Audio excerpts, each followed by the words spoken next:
I still remember the sound of the lawyer's voice echoing inside that polished mahogany hall. His words rang out clear, merciless, like a gavel striking my skull.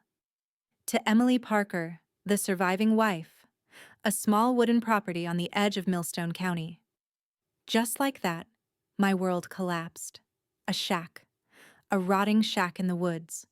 That was what 10 years of my loyalty, my youth, my sacrifices had amounted to. Across the room, Vanessa Reed, the woman everyone knew as my husband's mistress, smiled like she had just won the lottery. Because she had. She got the mansion, the cars, the accounts. Everything that once symbolized the life I had given up everything to protect. I felt my chest tighten. At that moment, I couldn't breathe. My knees trembled beneath me as whispers swirled like vultures around a carcass. How humiliating. His wife got scraps. All those years, and she's left with nothing. Each voice sliced me sharper than knives. My fingers dug into the arms of my chair just to stop myself from collapsing. Have you ever been in a room where every gaze weighs on you, dissecting you, mocking you? If you were me, would you stay silent, or would you scream? Before diving deeper into today's dramatic story, don't forget to subscribe to her betrayal stories and turn on the notification bell. Here, you'll always find tales of sacrifice, betrayal, and shocking twists you never saw coming. Where are you watching from? Leave a comment below. Who knows? The next story might reflect your very own experience. I wasn't always this woman standing in a hall of judgment. I was 29 when Daniel Carter married me, a waitress turned wife, clinging to the promise in his sea-glass eyes. He told me I was safe with him, that the world could no longer bruise me. But to his parents, William and Margaret Carter, I was never family, never worthy. I was an outsider who dared step into their gilded circle. Still, I tried. I gave them my 20s. Sunday dinners where I set the table, ironed their linens, poured their wine. Silent loyalty while Daniel built his career, while William whispered in his ear like a puppeteer. And what did I receive in return? Smirks, cold stares, little jabs dressed up as polite conversation. I still remember Margaret leaning across the table one night, her pearls gleaming under the chandelier, her voice a dagger wrapped in sugar. Don't forget, dear, some women are chosen, others are merely tolerated. That sentence stayed with me. It was the seed planted early, watered with humiliation, until it grew into poison. Back in that mahogany hall, the humiliation only deepened. When the lawyer closed the folder, William leaned on his cane and smirked, his voice booming for the crowd to hear. Daniel said it suited you. Cheap and pathetic. Just like you. The room laughed. Cameras clicked. Neighbors who once dined at my table now stared at me like I was dirt under their shoes. Rage boiled beneath my shame. Rage that left a metallic taste in my mouth. But along with it came something colder, sharper. Resolve. That same night, I drove to the shack. The road stretched dark and narrow, swallowed by trees. Branches clawed at my car windows like skeletal fingers warning me to turn back. But I pressed forward, headlights cutting through the suffocating fog. When I reached it, the shack looked less like a home and more like a grave waiting to swallow me. The wood sagged. The windows were black holes. The door moaned as it gave way under my hand. Inside, the stench of damp wood and mold wrapped around me, clinging to my clothes, my hair, my skin. Dust floated in the beam of my flashlight like restless spirits. But what froze my blood wasn't the smell. It was the walls. Dozens of photographs. Me at 17, standing outside my high school in my thrift store dress. Me on my first waitressing shift, clutching an order pad. Me holding Daniel's hand the day we announced our engagement. Years of my life, moments I thought were mine alone, captured without my knowledge, pinned up like exhibits in a courtroom. I staggered back, bile rising in my throat. Who had been watching me all those years? And why? In the corner, an old cassette recorder hissed to life as if waiting for me. My hand trembled as I pressed play. Then I heard them. Daniel. I don't love her, father, but I'll do it. You wanted me to marry her, so I did. William. It's not about love. It's about control. Remember that. My heart stopped. My knees buckled. My marriage, the vows, the kisses, the nights I believed I was loved, had been nothing more than a deal. And then I saw it. A red light blinking in the vent above. A camera, watching, recording. Had they been tracking me even now, waiting for my reaction? My hands shook as I searched the room. Taped beneath the table, I found a folder. The label burned into my eyes. Termination Order Heir 48. Subject: Emily Parker. My name. My fate. Already decided. Like I was nothing but a liability to be eliminated when the time was right. If you discovered that your marriage, your sacrifices, your very existence had been planned, manipulated, and targeted for elimination, what would you do? Would you run? Hide? Accept the scraps they threw at you? Or would you fight? That night, under the dim light of that rotten shack, I made my choice. My tears dried on my cheeks, leaving salt tracks like war paint. I would not be their pawn. I would not be erased. The shack that was meant to humiliate me had become something else entirely. The place where Emily Parker stopped being a victim and started becoming a weapon. The night I found the Termination Order Number 48, sleep never came. I sat in my car outside the shack, rain streaking the windshield, gripping the steering wheel so tightly my knuckles turned white. Every memory of my marriage flickered like broken film reels. Daniel's proposal under the stars, the whispered promises of forever, the way William's shadow loomed behind us at every dinner. Now the truth seared my chest. None of it had been love. It had been surveillance, control, a transaction. I wanted to scream, but the sound stayed locked in my throat. Instead, I turned the key and drove. Not home, but back to the mansion that no longer belonged to me. The next morning, the mansion gates glittered under early sunlight. Vanessa stood there with a glass of champagne, already playing the part of lady of the house. Neighbors gathered to admire her. Reporters, their cameras poised like rifles, whispered for a headline. When I walked up, Vanessa smirked, her voice sweet as poison. "Oh, Emily, didn't you get the memo? This place is off limits to outsiders now." The word outsider sliced me open. That was what I had always been to them. "I built a life here," I said, forcing steel into my tone. William appeared beside her, cane tapping the marble step, his eyes cold. "You built nothing. You were a placeholder, a necessary pawn." Daniel knew it, and now that chapter is closed. Cameras clicked. A few neighbors chuckled. In that instant, I became a spectacle, a humiliated widow stripped of dignity. If you've ever been mocked in public, you know the heat that rises in your chest, the way your eyes burn with unshed tears. But I swallowed them. Not one drop would fall for them to enjoy.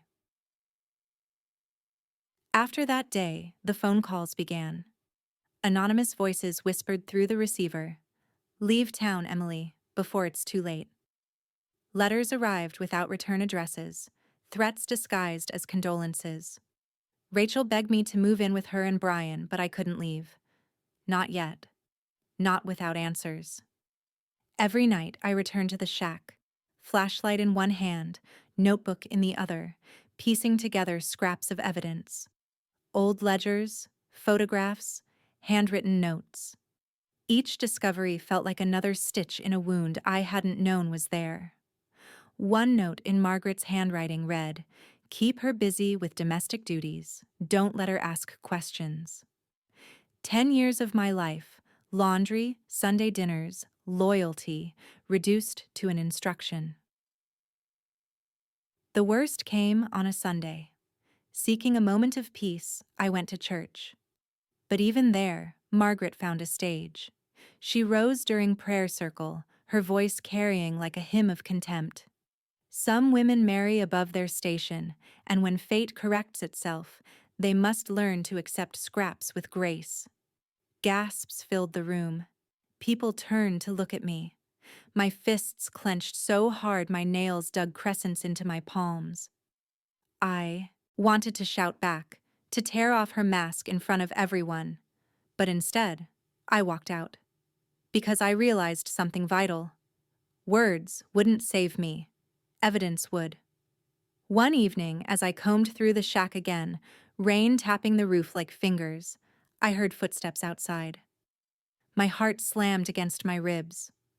I switched off the flashlight and pressed myself against the wall. The door creaked open. 2 men stepped in. Strangers in dark coats. Faces hidden beneath caps. One muttered, "Boss said to torch it tonight. No more loose ends."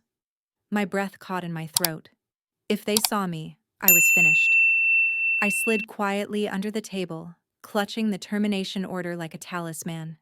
They splashed gasoline. The smell burned my nose. One of them spotted the recorder on the shelf, my only proof of Daniel's confession. "Wait, grab that. We'll hand it to William." I bit my lip to keep from gasping. They snatched the recorder. My proof. Gone.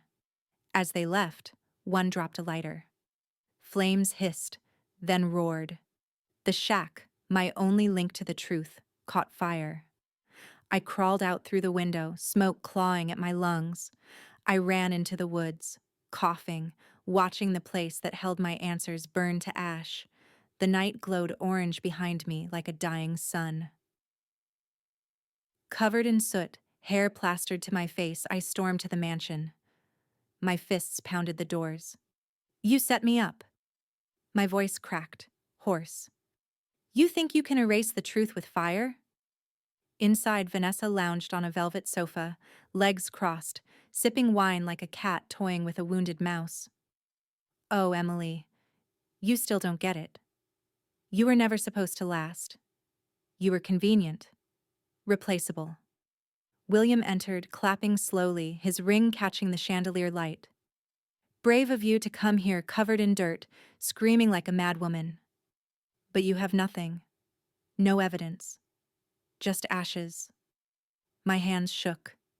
My chest heaved. Yet somewhere deep inside a spark ignited. They thought I had nothing. But they were wrong.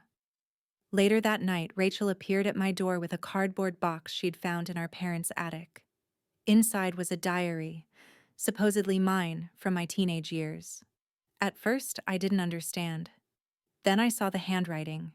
Familiar, but not mine. Pages filled with notes about my routines, my weaknesses, my desires. It was as if someone had been writing my life for me.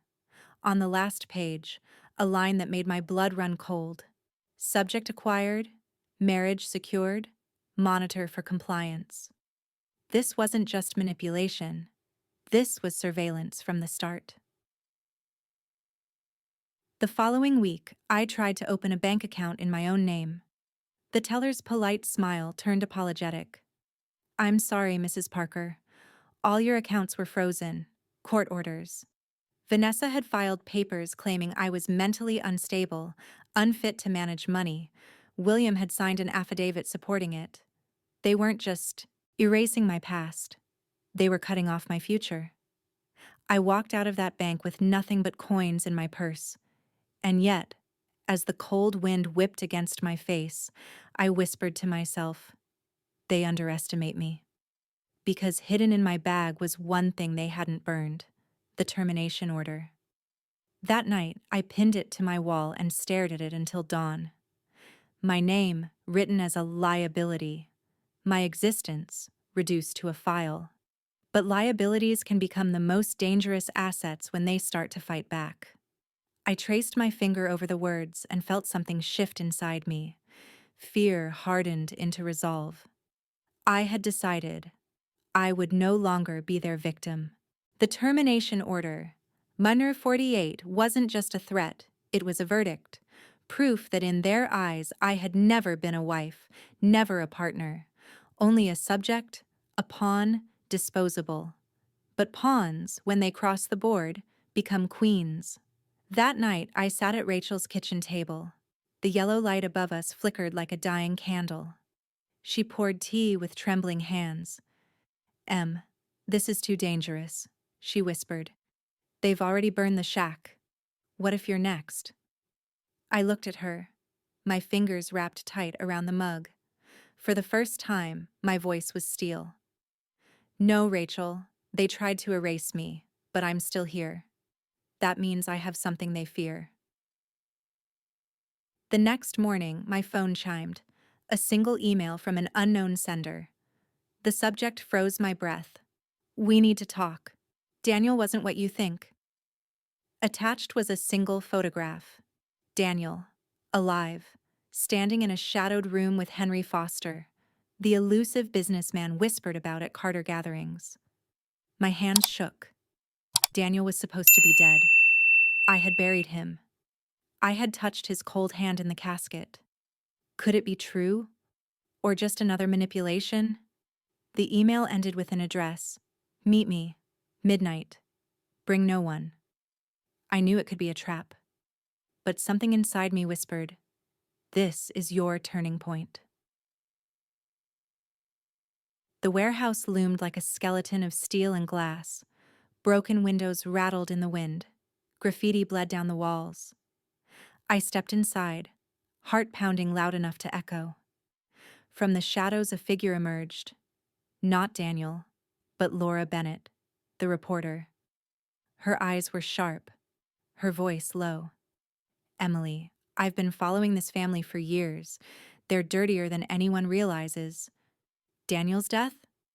I don't buy it, and I think you don't either." I tightened my grip on my purse. "Why contact me?" "Because you're the only one they underestimated, and because I have something you'll need." She handed me a flash drive. Her fingers were cold. Surveillance files, hidden accounts, conversations William tried to bury. I risked everything to get these. I clutched it like oxygen. For the first time, I had more than pain. I had evidence. Sunday afternoon. I walked up to the mansion under the pretense of retrieving personal belongings. The sun glittered on its windows like teeth. Vanessa appeared in a silk robe, sipping champagne. Her smile was sugar and venom.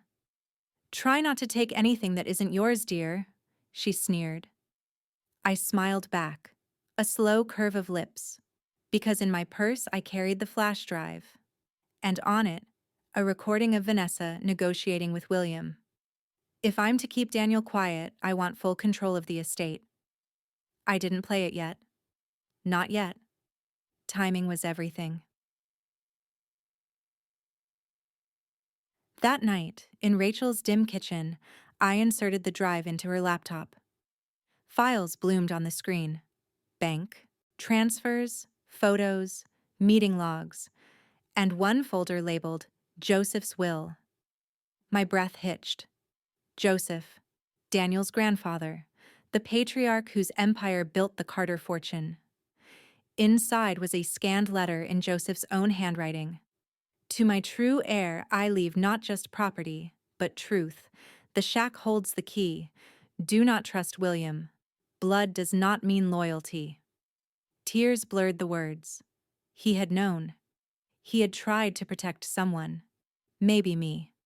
The puzzle locked into place. The shack wasn't a curse, it was the key. They had given it to me thinking it would humiliate me, but Joseph's true will pointed to me. I whispered. They wanted me small, invisible, replaceable. But Joseph knew. Rachel's hand gripped mine. "Em, This means the entire estate could be yours, legally. The word mine hung in the air like thunder, but how to prove it before they destroyed me completely? I began to plan, quietly, carefully. I backed up every file onto hidden drives. I contacted a lawyer friend of Brian's, someone outside the Carter circle. I started journaling every conversation, every threat. And I returned to church, not to pray, but to look Margaret in the eye. She whispered as I passed, "Poor girl, still clinging to scraps." I leaned closer, voice soft but edged with steel. "Enjoy your champagne, Margaret. It won't taste so sweet when it's subpoenaed." For the first time, she froze. Her mask cracked. And in that tiny flicker of fear, I felt powerful. One stormy night, my phone buzzed again. This time, a video. Daniel. Breathing, talking, alive. "Emily, if you're watching this, know that I tried to protect you. I didn't want this life either. My father forced everything, but I found a way out. Don't trust Vanessa. Don't trust anyone. And remember, the shack is not what it seems." The video ended with static. I collapsed to the floor. He was alive. Or at least, he had been when the video was filmed. But why hadn't he come back for me? That night, I stood in front of the mirror. For the first time, I didn't see the humiliated widow. I saw a woman rising from ashes. "They think I'm weak," I told my reflection. "They think I'm done. But they have no idea who I am." I took the diary, Joseph's letter, the flash drive, and the termination order, and locked them in a fireproof box, my arsenal. No more silence, no more tears. As I zipped the box shut, headlights swept across Rachel's window. A car idled outside, engine humming like a predator's purr. My phone vibrated. A text. "We know what you have. Hand it over or Rachel pays the price." My blood turned to ice. This was no longer about me alone. The war had reached my family, and I had no choice but to fight. The message, "Hand it over or Rachel pays the price," burned into my chest like acid. For one moment, fear nearly paralyzed me, but then clarity cut through. This was exactly what they wanted.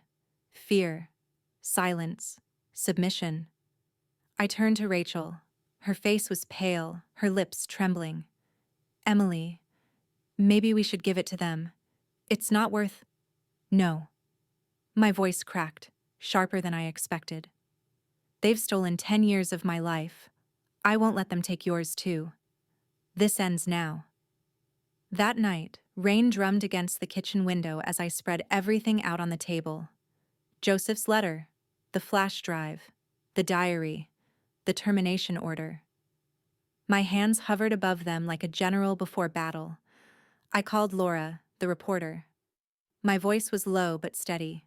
"Get your cameras ready. Tomorrow, I'm going live." All night I rehearsed, not as a victim, but as a woman demanding justice. When dawn broke, I felt something I hadn't felt in years. Strength.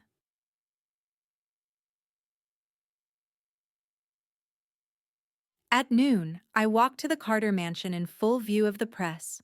My heels clicked against the pavement, each step louder than my pounding heart.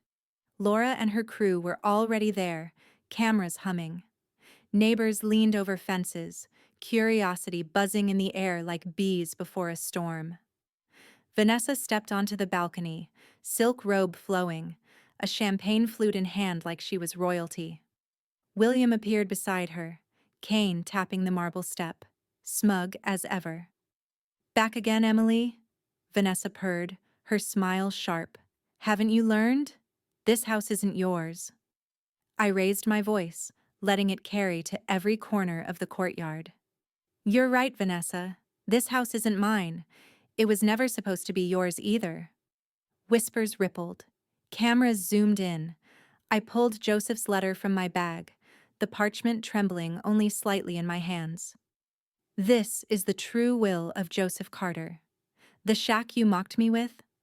It was never an insult. It was the key. The real heir isn't the mistress who slithered into his son's bed. It isn't the patriarch who forged papers. It's me. Gasps erupted. Margaret clutched her pearls, her lips muttering silent prayers. William sneered, his voice dripping with disdain. That letter proves nothing. I let a cold smile touch my lips. Then maybe this will. I held up the flash drive. Vanessa, do you want to explain to everyone why you promised to keep Daniel quiet in exchange for full control of the estate? Or should I play the recording for them? Vanessa's face drained of color. Her hand shook, spilling champagne. That's not... Play it! Someone from the crowd shouted. Laura connected her laptop to a speaker. The courtyard filled with voices that cut sharper than knives. Vanessa. If I'm to keep Daniel quiet, I want full control of the estate. William. Done. The wife will get nothing. Burn the Rest! The crowd roared in shock. Neighbors gasped. Reporters scribbled furiously, cameras flashing like lightning. Just as William tried to shout over the noise, another voice rang out from the back of the crowd. Actually, father? That's not quite true. Every head turned.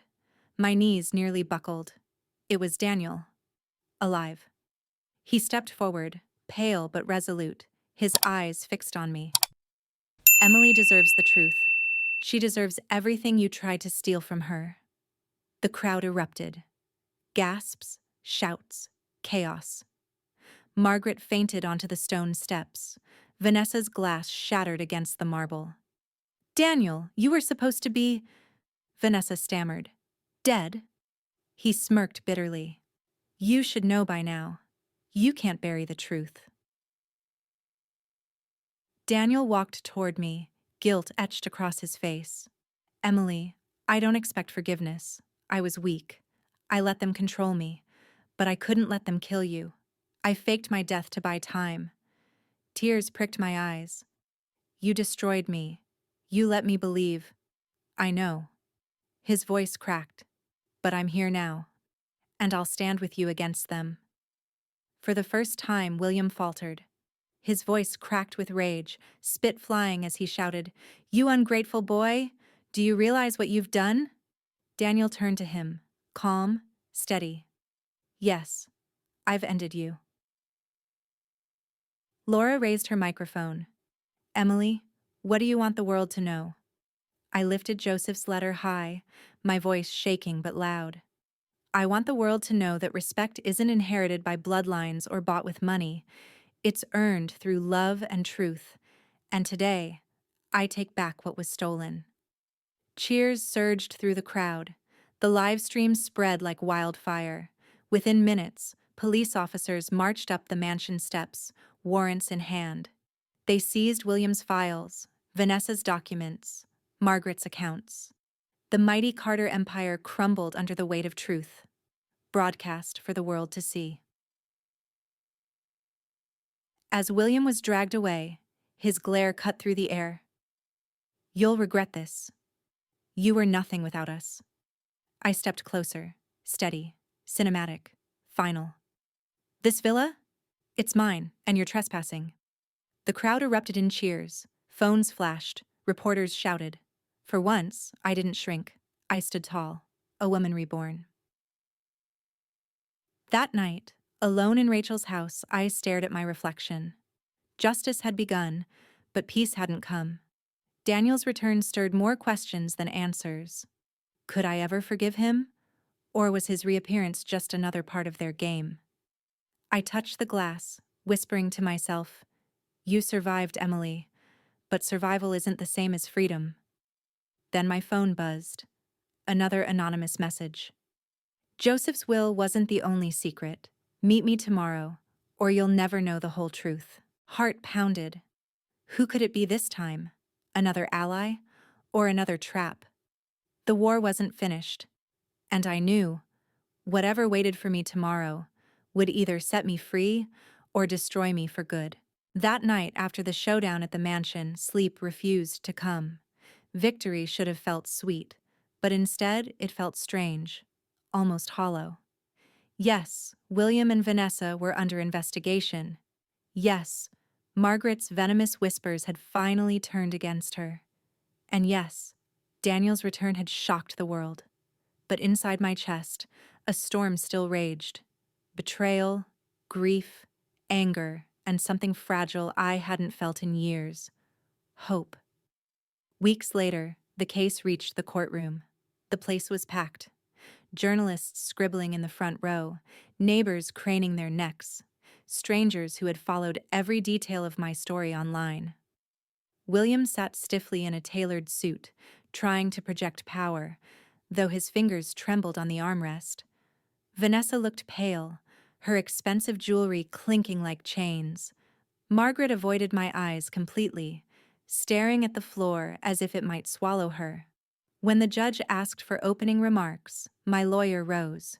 He laid Joseph's letter on the table, the parchment trembling under the lights. "This," he declared, "is the true voice of the Carter family legacy. And this woman, Emily Parker, was chosen, not by manipulation, but by truth." I lifted my chin, my hands steady. For the first time, I didn't feel like an outsider. I felt like the rightful heir. The recordings played again, but this time under oath. Vanessa's voice trembled with greed. William's threats echoed coldly from the speakers. The diary, the termination order, Joseph's will.